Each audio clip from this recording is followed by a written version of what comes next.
आज हम लोग हार्डवेयर फायरवॉल का कंप्लीट मैनेजमेंट देखने वाले हैं एक सिंगल शॉट में, राइट। तो हार्डवेयर फायरवॉल पे क्या कुछ करने वाले हैं और कौन से हार्डवेयर फायरवॉल पे हम लोग काम करने जा रहे हैं, तो नो डाउट हम लोग काम करने जा रहे हैं ASA 5506 पे। कहाँ करने का हम जा रहे हैं हम लोग?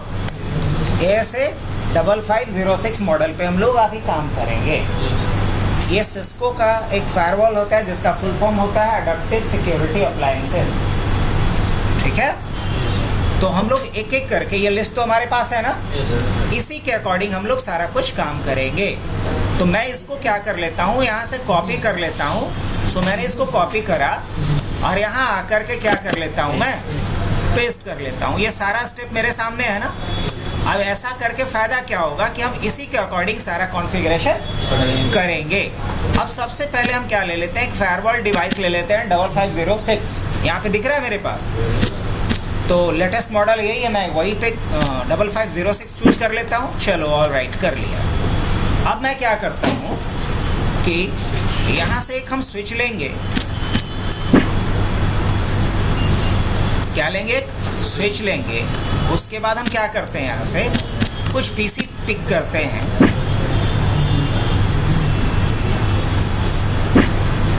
यहाँ से हमने 2 पीसी ले लिया।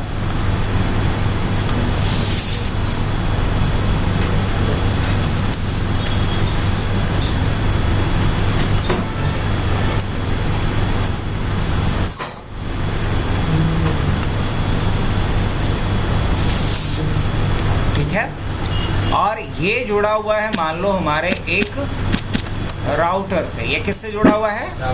एक राउटर से जुड़ा हुआ है। ये हमारा फायरवॉल डिवाइस है, ये हमारा राउटर है जुड़ा हुआ। और राउटर से जुड़ा हुआ क्या है, कोई एक सर्वर है। राउटर से जुड़ा हुआ क्या है? कोई एक सर्वर है। हो सकता है कि नहीं हो सकता है।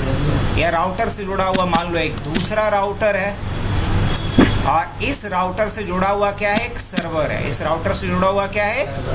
सर्वर है। और हमारा कंसर्न ये है कि इस सर्वर तक ये सारे क्लाइंट्स क्या कर सकें, रीच कर सकें।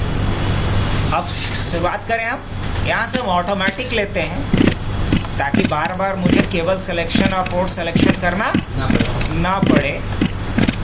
और फटाफट हम लोग इस तरीके से टोपोलॉजी कम से कम बन के तैयार हो गया। कोई दिक्कत?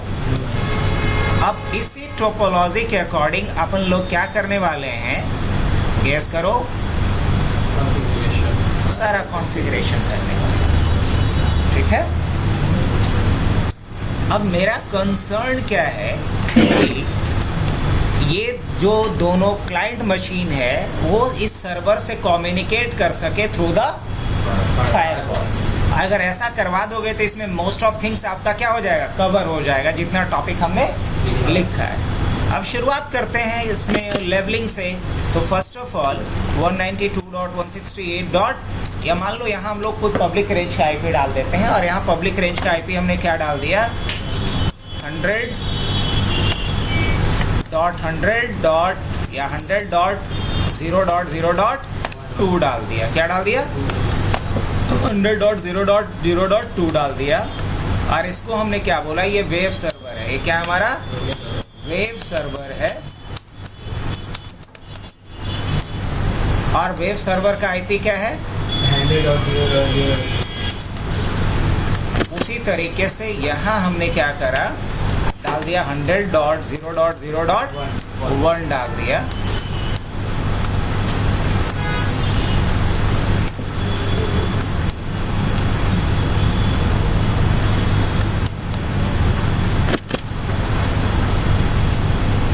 यहाँ हमने डाला है मान लो 50.0.0.1।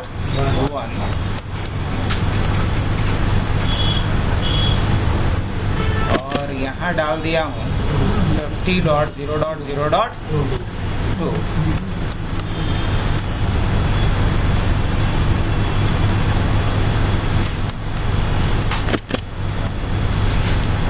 यहाँ डाला हूँ 25.0.0.1।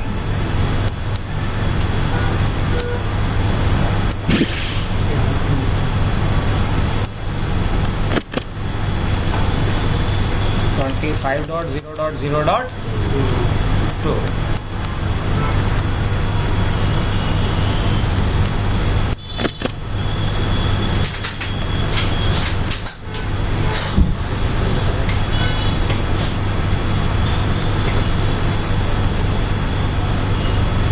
20.0.0.1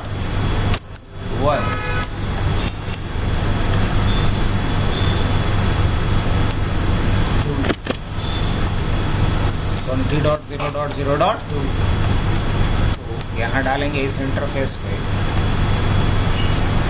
और यहाँ क्या होगा, ये इस DHCP सर्वर के थ्रू तय होगा, है ना। इस पे हम लोग DHCP कॉन्फ़िगर करेंगे। तो शुरुआत करें।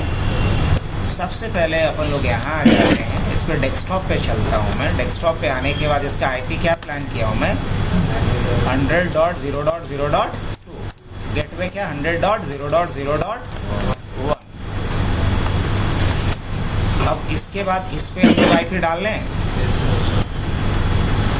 IP तो थोड़ा जल्दी में भी डाल सकते हैं, कोई दिक्कत नहीं आप लोग को। इंटरफेस कौन सा है, पहला वाला अगर बात करो तो F0/1 IP एड्रेस 100.0.0.1 255.0.0.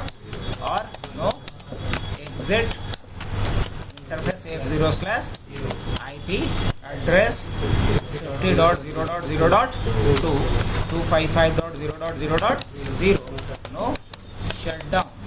एग्जिट करते हैं। अब कहाँ आ जाऊँ मैं, इस मशीन पे आ जाएं और यहाँ आने के बाद क्या कर लिया जाए, इनेबल कॉन्फ इंटरफेस कौन सा है F0/1 और क्या डाल दिया जाए यहाँ 50.0.0.1 यही है ना, और 255.0.0.0 और क्या कर दिया जाए, नो शटडाउन। एग्जिट करते हैं। इंटरफेस कौन सा आ जाएंगे F0/0 और IP एड्रेस क्या डालेंगे 25.0.0.1 255.0.0.0 और क्या कर दिया जाए, नो शटडाउन। यहाँ तक हो गया। अब मुझे इन सारे डिवाइस पे क्या करना है, इस फायरवॉल पे IP डाल दें। तो फायरवॉल पे IP डालने के लिए क्या करेंगे हम, इनेबल, और उसके बाद क्या करेंगे कॉन्फ टी। पहले नाम बदल देते हैं, इसका हम कर देते हैं नेक्स्ट जेन फायरवॉल। क्या लिखेंगे, host name next gen firewall NGFW, नाम बदल दिया इसका। अब मुझे इस वाले इंटरफेस पे पहले IP डालना है, तो क्या लिखेंगे, इंटरफेस G1/2 और IP एड्रेस क्या डाल दिया जाए 25.0.0.2 255.0.0.0 और क्या कर लेंगे, चलो ये भी हो गया। एग्जिट कर जाते हैं। इंटरफेस G1/1 पे जाएंगे, इंटरफेस G1/1 पे जाएंगे और IP एड्रेस क्या डालेंगे इस पे 20.0.0.1 255.0.0.0 और क्या कर दिया जाए, नो शटडाउन। ये भी हो गया। अब क्या करना है,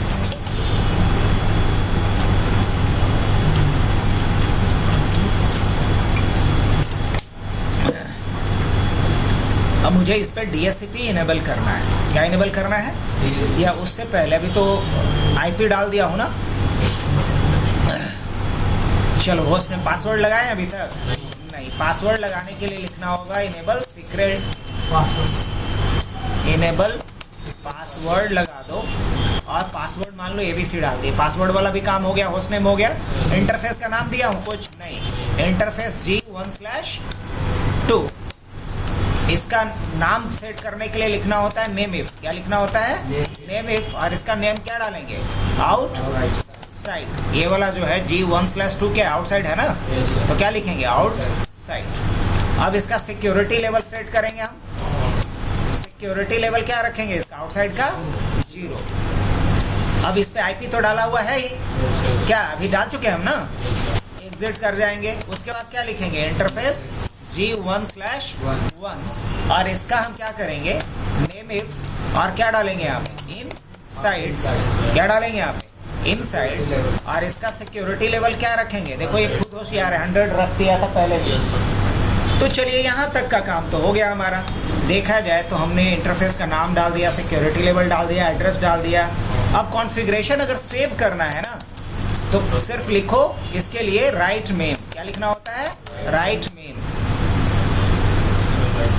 क्या लिखना होता है? Right main. तो ये तो हो गया कॉन्फ़िगरेशन को सेव करना। मेरे को इस पर DHCP कॉन्फ़िगर करना है, तो DHCP कॉन्फ़िगर करने के लिए आपको लिखना होगा DHCP D। क्या लिखना होगा? DHCP D address. और क्या एड्रेस देना चाह रहे हैं? तो मान लो इस रेंज का देना चाह रहे हैं। हम किस रेंज का देना चाह रहे हैं? अगर ऑब्वियसली ये 20 डॉट रेंज का है तो हम 20 डॉट रेंज का ही देंगे, सारे क्लाइंट्स पे वही जाएगा ना। अब एक्चुअली यहाँ पे तो आईपी डालने का कोई सेंस नहीं है। इस वाले पे सेंस तब होगा जब इसको हमें रिमोटली क्या करना होगा। अब लेकिन मुझे यहाँ 20 डॉट रेंज का आईपी डालना है। किधर? अगर यहाँ 20 डॉट डाल दिया हो तो इन सब पे क्या जाएगा?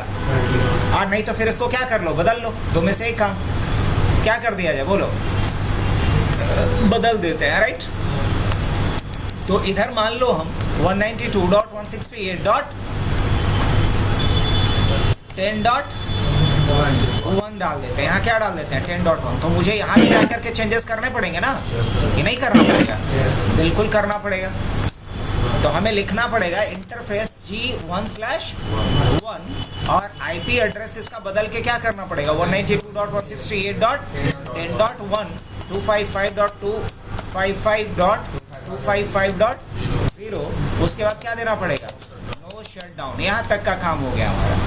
अब क्या करना है इसके बाद? नो शटडाउन भी कर दिए। अब मुझे यहाँ DHCP कॉन्फ़िगर करना है, तो क्या लिखेंगे? DHCP D address. अब एड्रेस रेंज कहाँ से कहाँ तक का हम देंगे? तो एड्रेस रेंज देंगे हम मान लो 2 से, क्योंकि 1 तो ऑलरेडी दिए हुए हैं हम लोग। तो डालेंगे 192.168.10.2 से लेकर के कहाँ तक? 192.168.10. मान लो 10 तक। उससे ज़्यादा तो है नहीं।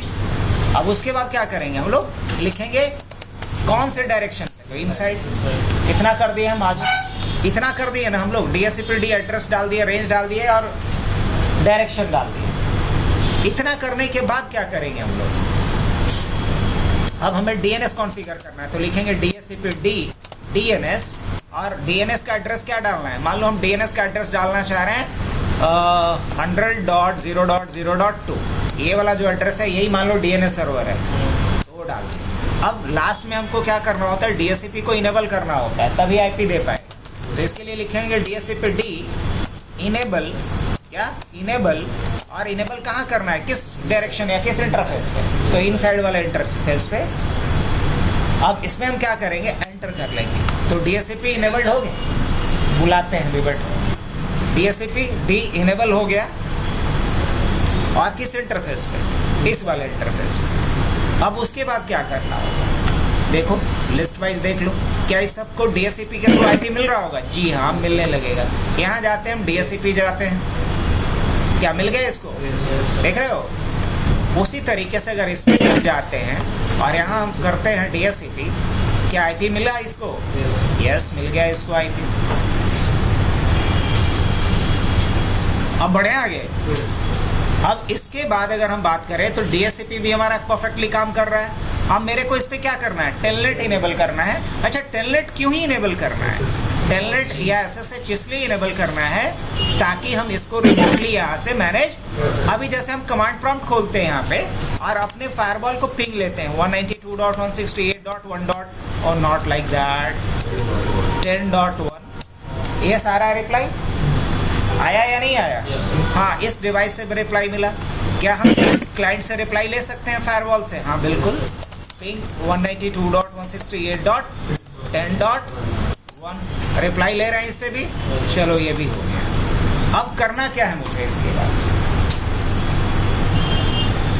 हम इस तरीके से दोनों से क्या कर रहे हैं? रिप्लाई ले रहे हैं। अब और कोई तरीका? हाँ, तरीका है। तरीका क्या है कि हम यहाँ पे चलते हैं और क्या लिखते हैं? टेलनेट। और यहाँ पे अगर मान लो हमने डाला 192.168.10.1, ये ट्राइंग ही लिखता रह जाएगा। क्या आप एक्सेस कर पा रहे हैं? क्यों नहीं कर पा रहे हैं? क्योंकि टेलनेट अभी कॉन्फ़िगर नहीं है। किसके ऊपर? टेलनेट का काम क्या होता है? ताकि लैन में हम किसी डिवाइस को रिमोटली मैनेज। तो टेलनेट इनेबल करना सीख लें, मतलब पॉइंट नंबर 10 तक पहुंच गए हम लोग। चलो, टेलनेट कॉन्फ़िगर करने के लिए क्या करना पड़ता है? तो पहला काम करना होता है ट्रिपल ए ऑथेंटिकेशन ऑन करना। तो क्या लिखोगे? Triple A authentication. अब ये ट्रिपल ए ऑथेंटिकेशन किसके लिए करना है? Telnet SSH. तो अभी तो टेलनेट के लिए करना है। अब ये किसके लिए? तो हमें यहाँ बताना पड़ेगा कंसोल मोड के लिए। कंसोल लाइन नहीं ना लिखते हो, लाइन कंसोल के लिए लिखते हैं। और उसके बाद क्या देना होगा? लोकल। क्या लिखना होगा? बस। तो पहला स्टेप क्या था? आपको ट्रिपल ए ऑथेंटिकेशन ऑन करना पड़ेगा, चाहे टेलनेट के लिए हो या एसएसएच के लिए। अब दूसरा काम ये कि हर एक यूजर को अलग अलग लॉगिन देते हैं। मान लो एक यूजर टॉम है जो इस मशीन पे लॉगिन करके रखा है और सॉम इस मशीन पे लॉगिन करके रखा है, तो दो यूजर अकाउंट बना देते हैं। कैसे? यूजर नेम, अकाउंट बनाने के लिए क्या लिखना होगा? यूजर नेम टॉम, और टॉम के लिए पासवर्ड डालते हैं tom@123। लेकिन ऐसे नहीं, पहले क्या देना होगा? पासवर्ड और उसके बाद पासवर्ड। उसी तरीके से यूजर नेम क्या देंगे? सॉम, और सॉम के लिए पासवर्ड क्या देंगे हम? som@123। दोनों डाल दिए, टॉम और सॉम के लिए। अब सवाल ये है यहाँ पे कि चलो ये तो ठीक है कि टॉम और सॉम के लिए हमने डाल दिया। अब हमें यहाँ पे टेलनेट इनेबल करना है। क्या करना है? टेलनेट इनेबल करना है। तो क्या लिखेंगे इसके लिए? टेलनेट। अब उसके बाद एड्रेस बताना होता है, तो एड्रेस क्या डालेंगे? 192.168. किसके लिए इनेबल करना है? तो इसका आईपी क्या है? वो इसका आईपी है 10.2। तो हम लोग 10.2 के लिए अलाउ करना चाह रहे हैं, तो हम लिखेंगे 10.2। अब एग्जैक्टली अगर इसी के लिए अलाउ करना है तो हमें 255.255.255 ये डालना पड़ेगा। अब ये किसके लिए? इनसाइड के लिए। किसके लिए? तो हमने यहाँ टेलनेट इनेबल कर दिया। किस क्लाइंट की मशीन के लिए? 10.2। चेक करके देखें, अब आ जाते हैं। अब हम पहले 10.3 से ट्राई करते हैं, जो नहीं कर पाएगा। ये नहीं कर पा रहा है? नहीं, अभी भी नहीं कर पाएगा, ट्राइंग ही लिखता रह जाएगा। अब जैसे हम 10.2 पे आते हैं, क्या लिखेंगे यहाँ पे? टेलनेट 192.168.10.1। क्या बात है, आ गया। अब हम यहाँ से क्या लिखते हैं? टॉम। अब पासवर्ड क्या था इसके लिए? tom@123। देखो, इनेबल एक्सेस कर लिए हम लोग कि नहीं कर लिए? ये बताओ।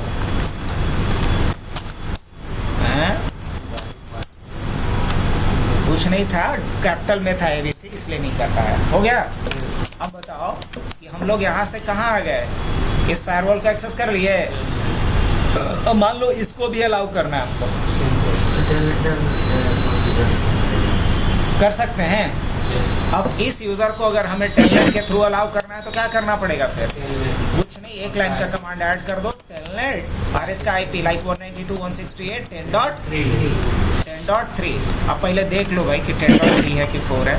10.3 उसके बाद क्या लिखेंगे? 255 और क्या लिखना होगा?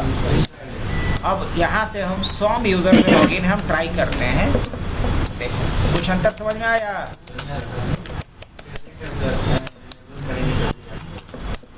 कर गए। अब हम SSH का कॉन्फ़िगरेशन देख लें। अगर हमें SSH कॉन्फ़िगर करना हो तो क्या करना पड़ेगा? चलो शुरू करते हैं। तो SSH के कॉन्फ़िगरेशन के लिए पहला कमांड क्या चलाना होगा? तो फर्स्ट कमांड आपको चलाना पड़ेगा वही ट्रिपल ए ऑथेंटिकेशन वाला। क्या लिखेंगे? Triple A authentication. यहाँ क्या लिखेंगे? SSH, और उसके बाद क्या लिखेंगे? कंसोल। उसके बाद क्या लिखेंगे? पहला कमांड यही चलेगा। दूसरा कमांड क्या चलेगा यहाँ पे? तो दूसरा आप यूज़र वही रखोगे कि अलग यूज़र को अलाउ करना है? तो टॉमी सॉम को अलाउ करते हैं कि डिक हैरी ले लें। चलो डिक हैरी ले लेते हैं, या जो भी यूज़र लेना ले लो। अब मुझे इसके बाद इसमें क्रिप्टो की इनेबल करना पड़ेगा, क्योंकि SSH क्या होता है? इनक्रिप्टेड कनेक्शन के लिए होता है। तो क्या लिखेंगे? क्रिप्टो की जनरेट, और क्या लिखेंगे? RSA, और उसके बाद मॉड्यूल्स, और मॉड्यूल के बाद डालेंगे 1024। यस करना है यहाँ पे। चलो ये काम हो गया।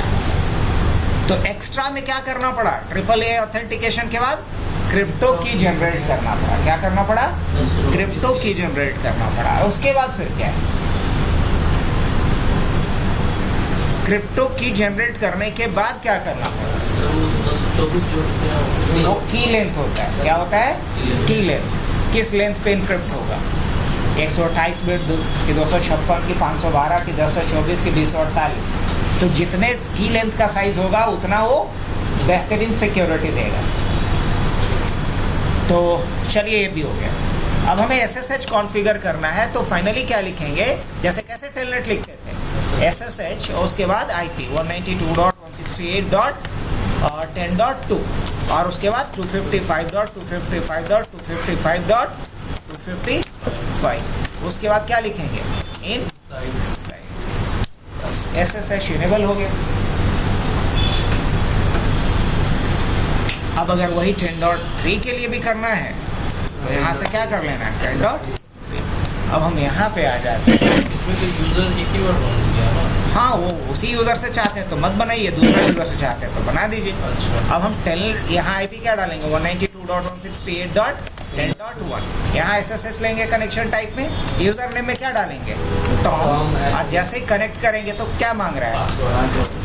tom@12 आ गए। और ये हम SSH के थ्रू एक्सेस कर लिए कि नहीं कर लिए? तो ये था SSH का कॉन्फ़िगरेशन। थोड़ा सा अलग होता है। अगर बोलो तो ये को कमांड अलग है सर, क्रिप्टो की वाला।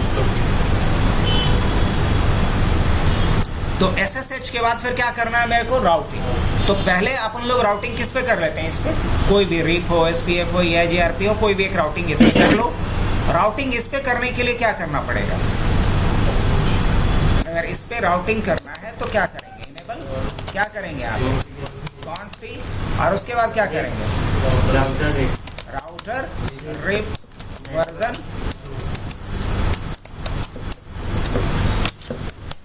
वर्जन 2। अब उसके बाद क्या करना है?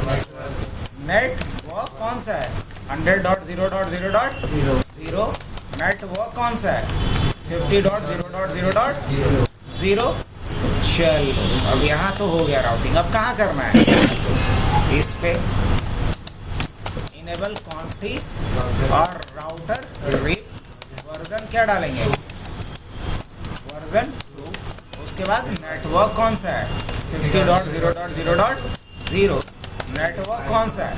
25.0.0.0। चलो यहाँ भी।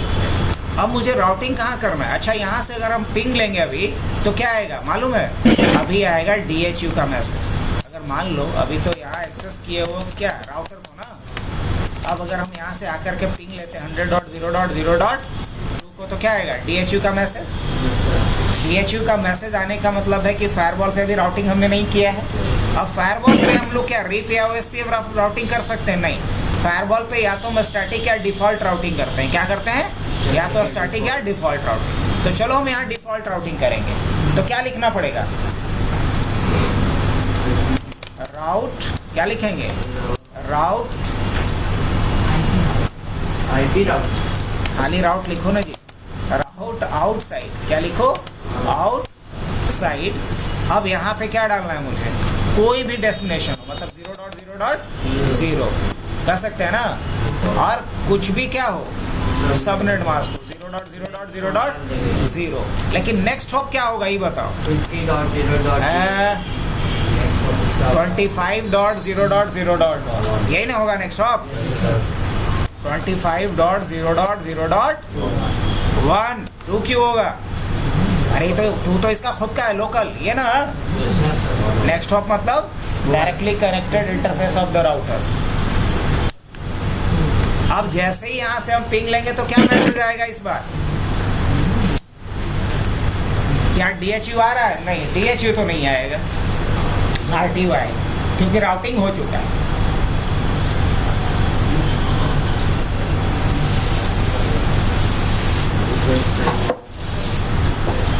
क्या आ रहा है? कहाँ तक पहुँच गए हम लोग? अब मुझे क्या करना है? इसमें ACL कॉन्फ़िगर करना है। कैसे करेंगे ACL कॉन्फ़िगर? तो इसके लिए हमें लिखना होगा एक्सेस लिस्ट, कोई भी नंबर डाल दो। उसके बाद क्या करेंगे? एक्सटेंडेड, कुछ नाम दे दो, क्या नाम दे देते हैं अपने। अब क्या करना है इसके बाद,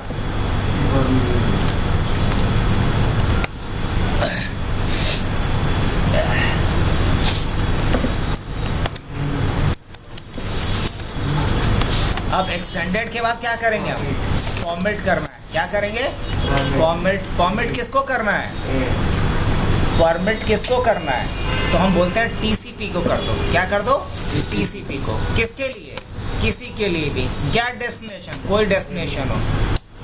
अब उसी तरीके से हम एक फॉर्मेट किसके लिए कर दो, यूडीपी के लिए भी, उसी तरीके से किसके लिए कर दो, आईसी। जितने भी तरह का कम्युनिकेशन करते हैं उन सारे कम्युनिकेशन के लिए सारे प्रोटोकॉल्स इन्हीं 3 कैटेगरी में आता है ना, या तो टीसीपी, या तो यूडीपी, या तो हम तीनों को अलाउ कर दिए यहाँ से, टीसीपी को भी, यूडीपी को भी और आईसीएमपी को भी। अब आगे क्या करना है,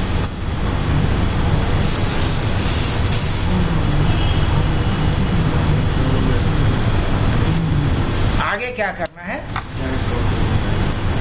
क्या बोलेंगे, अब मुझे यहाँ पे नेट कॉन्फ़िगर करना है, तो इसके लिए एक ऑब्जेक्ट प्लान करना होगा, ऑब्जेक्ट नेटवर्क, और क्या डालेंगे यहाँ पे, अब नेट, क्या डाल देंगे, एक ऑब्जेक्ट प्लान कर लेंगे। ऑब्जेक्ट प्लान करने के बाद इसमें हम सबसे पहले सबनेट डिफाइन करेंगे कि कौन सा नेटवर्क है जिसको अलाउ करना है मेरे को, ये वाला ना। तो सबनेट क्या डालेंगे, 192.168.10.0, यही ना। और उसके लिए क्या डालेंगे, नेटवर्क मास्क क्या होगा, 255.255.0, एनीथिंग एल्स। तो पहले हमने सबनेट प्लान कर दिया, अब मुझे क्या करना होगा, अब नेट प्लान करना होगा। तो क्या लिखेंगे, नेट, और उसके बाद देना पड़ेगा मुझे इनसाइड आउटसाइड, क्या देना होगा, इनसाइड आउटसाइड, और फिर देना होगा डायनेमिक, उसके बाद देना होगा इंटरफेस। बस ये नेट हमने यहाँ इनेबल कर दिया, net inside outside dynamic interface. Net भी कॉन्फ़िगर करने के बाद हम क्या करेंगे, एग्जिट करके आ जाएंगे। अब मुझे इसको अप्लाई करना होगा, क्या करना होगा, अगर अभी भी पिंग कर रहे होगे तो रिप्लाई अभी भी नहीं आएगा। अगर अभी भी हम चलो शुरू से पिंग करके लगा देते हैं -T, -T होता है कंटिन्यूअस रिप्लाई के लिए, किसके लिए होता है, कंटिन्यूअस रिप्लाई के लिए होता है। अभी भी आ रहा है रिप्लाई, नहीं, रिप्लाई नहीं आ रहा होगा। एक कमांड और चलाओगे तो रिप्लाई आना शुरू हो जाएगा। और वो क्या चलाओगे, इंटरफेस, ये एसक्यूएल को क्या करना होता है, अप्लाई। तो क्या लिखेंगे यहाँ पे, एक्सेस ग्रुप, क्या लिखोगे, एक्सेस ग्रुप, और एक्सेस ग्रुप का नाम क्या डाले थे हम लोग, एक्सेस लिस्ट 1 ना था। और उसके बाद क्या डालेंगे, क्या डालेंगे, एक्सटेंडेड, इन करेंगे किसको, और इंटरफेस किस डायरेक्शन में, आउटसाइड। अब जैसे ही हम एंटर करेंगे रिप्लाई आना शुरू हो जाएगा। आ गया। तो ये पूरा हमने प्रोसीजर देखा कि कैसे हम फायरवॉल के थ्रू क्लाइंट्स को किसी दूसरे नेटवर्क के किसी भी डिवाइस के साथ कम्युनिकेट करवाएंगे। पूरा 15 प्रोसेस हमने कंप्लीट किया। क्या यहाँ से हम वेबसाइट ब्राउज कर सकते हैं अपना वेब सर्वर का? हाँ, व्हाई नॉट, क्यों नहीं कर सकते हम लोग। कैसे करके देख लिया जाए।